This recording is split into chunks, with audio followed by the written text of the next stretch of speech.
சரியா? உங்க வீட்டு பிள்ளையா நினைச்சு எல்லாரும் என்னை மன்னிச்சிருக்க. ஹாய் ஹலோ வணக்கம் மக்களே, நான் தான் உங்கள் விஜய் சங்கர். இன்னைக்கான கருத்து கற்புறம் என்னன்னா, பாசமும் கூத்துல கட்டுற வேஷமும் ஒரு வகையில் ஒன்று தான். பாசம் பணம் இருந்தால் தான் பாசம் கூட பழி நெறிகிற பல்பு மாதிரி எரியும். பணம் இல்லைன்னா பாசம் கூட பவர் பண்ண பல்பு தான். வேஷம் வேடிக்கை பார்க்க ஆள் இருக்கும்போது கட்டினாதான் வேஷம். ஆள் இல்லாத போது வேஷம் கட்டி என்ன பிரோஜனம்? என்னடா இவன் போனவர் அன்பு அந்த மாதிரி பேசிட்டு இப்போ பாசத்தை ஒரு பல்பு கூட ஒப்பிட்டு பேசுகிறான்னு நீங்கள் கேட்கலாம். என்ன சொல்ல வரேன்னா, எல்லா நாளுமே ஒரே மாதிரி இருக்குன்னு சொல்ல முடியாதுல்ல. எப்படினாலும் உதவ வாங்கி தான் ஆகணும். இப்போ எப்படி சொல்கிறேன்னா, ஒரு எக்ஸாம்பிளுக்கு வந்து எப்பயுமே ஹீரோ அடிச்சுட்டே இருப்பார்னு சொல்ல முடியாதுல்ல. சில டைம் அடி வாங்க வரல, அந்த மாதிரி தான் நானும் அடி வாங்கியிருக்கேன். அடி வாங்கலாம் மனுஷனே கிடையாது, அடி வாங்கி திருப்பி ஏந்து வந்தால் தான் மனுஷன். நல்லா இருக்கு இந்த கருத்து. ஓகே மக்களே, இந்த வாரம் தமிழ் சினிமாவில் நடந்த காப்பி கேட் சாங் தான் பார்க்க போகிறோம். வீடியோவில் போகிறதுக்கு முன்னாடி நம்ம சேனலை மறக்காமல் சப்ஸ்கிரைப் பண்ணுங்கள், பெல் ஏற்றுங்க, கமெண்ட் பண்ணுங்கள், ஷேர் பண்ணுங்கள். வாங்க வீடியோவில் போகலாம்.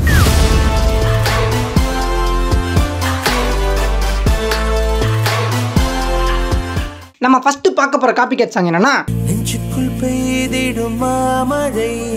இந்த பாட்டை கேட்டாலே க்ளீன் சேவ் பண்ணிக்கிட்டு கிட்டாரை தூக்கிக்கிட்டு ட்ரெயினில் பக்கத்து சீட்டில் இருக்க பொண்ணை பாட்டு பாடியே பார்க்க வச்சலாம்னு நினைப்போம். ஆனால் அது நடக்காது. படத்தில் ஹீரோக்கு லவ் வரும், நமக்கு என்ன வரும்னா பாட்டு பாடி பால் கூடமே தூக்குனாலும் செலவே இல்லாமல் செருப்படி தான் வரும். சரி ஓகே, நம்ம ஹாரிஸ் அண்ணன் இந்த பாட்டை எங்கிருந்து காப்பி அடிச்சிருக்காருன்னா, நானா ட்ரீம்ஸ்ல இருந்து தான் காப்பி அடிச்சிருக்காரு.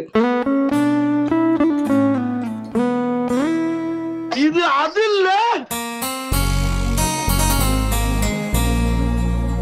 அடுத்து நம்ம பார்க்க போற காப்பி கேட் சாங் என்னன்னா, எங்கேயும் காதல்ல எங்க பார்த்தாலும் ஆடு போஸ்டரை கம்மு போட்டு ஓட்டின மாதிரி எல்லாரும் ஓட்டினே இருப்பாங்க. அதை பார்க்கும் போதெல்லாம் நமக்கு ஒரு ஆள் இல்லைன்னு ஆதங்கத்தில் பார்க்குற அளவுக்கு எங்க பார்த்தாலும் ஓட்டினே இருப்பாங்க. சரி, அது நமக்கு முக்கியம் இல்லை. நமக்கு என்ன முக்கியம்னா, நம்ம ஹாரிஸ் அண்ணன் இந்த பாட்டை எங்கிருந்து காப்பி அடிச்சிருக்காருன்னா, மற்ற எல்லாரும் ஹாலிவுட்ல இருந்து தான் ஆட்டையை போடுவாங்க. ஆனால் நம்ம ஆளு எதுக்கு கஷ்டப்பட்டு கப்பல் ஏறி மற்ற கண்ட்ரியில் போய் கை வைக்கணும், நம்ம கண்ட்ரிலேயே கை வைப்புன்னு கை வச்சிருக்காரு. அதாவது நம்ம ஏ ரகுமான் சார் போட்ட பாட்டில இருந்து காப்பி அடிச்சிருக்காரு. அதாவது தன்னோட குருநாதர் போட்ட பாட்டிலேயே பதம் பார்த்திருக்காரு.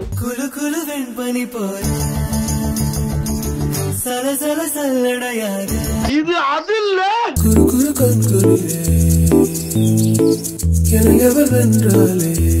அடுத்து நம்ம பார்க்க போற காப்பி கேட் சாங் என்னன்னா, வைப்ன்ற இன்ஜினை நெஞ்சு மேலே வச்ச மாதிரி இருக்கும் இந்த பாட்டு. ஓட்டை வீட்டு மேலே ஓடுற ஓனா மாதிரி இந்த பாட்டை ஓட விட்டு கேட்டிருப்போம். அந்த அளவுக்கு வைப் மெட்டீரியல்ல டாப்ல இருக்கு இந்த பாட்டு. இந்த பாட்டு காப்பி கேட்டு பாட்டுன்னு தெரிஞ்ச உடனே என் மனசு கால் தடு மாதிரி கையிலிருந்து விழுந்த கொஞ்சம் கண்ணாடி கிளாஸ் மாதிரி ஆயிப்போச்சு. உங்க மனசு அப்படிதான் ஆயிருக்கும். அதாவது இந்த பாட்டை பிடிச்சவங்களுக்கு ஆயிருக்குன்னு சொல்ல வந்தேன். சரி ஓகே, இந்த பாட்டை எங்கிருந்து காப்பி அடிச்சிருக்காங்கன்னா, இஷம் அப்பாஸ்ல இருந்து தான் காப்பி அடிச்சிருக்காங்க. இது அது இல்ல.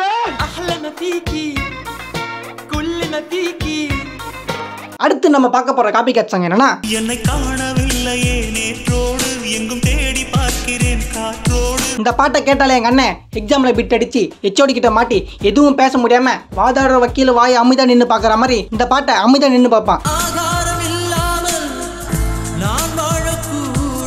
ஒன் சைடில் உள்ள ஓட்ட விழுந்தாலும் ஓரமா உட்காந்து கேட்கிற பாட்டு இந்த பாட்டு. இந்த சாங்கை நம்ம ஏ ரகுமான் சார் எங்கிருந்து காப்பி அடிச்சிருக்காருன்னா, இனிக்கம்மால இருந்து எடுத்து நமக்கு கொடுத்துருக்காரு.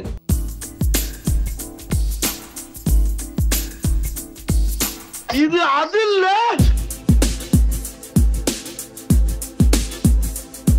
அடுத்து நம்ம பார்க்க போற காப்பி கேட் சாங் என்னன்னா,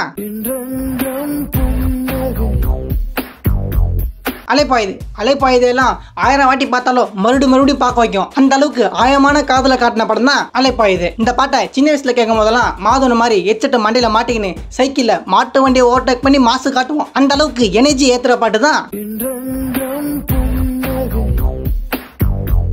சரி ஓகே, நம்ம ஏ ரகுமான் சார் இந்த பாட்டை எங்கிருந்து காப்பி அடிச்சிருக்காருன்னா, பேக் ஸ்ட்ரீட் பாய்ஸ்ல இருந்து தான் காப்பி அடிச்சிருக்காரு. இது அது இல்ல.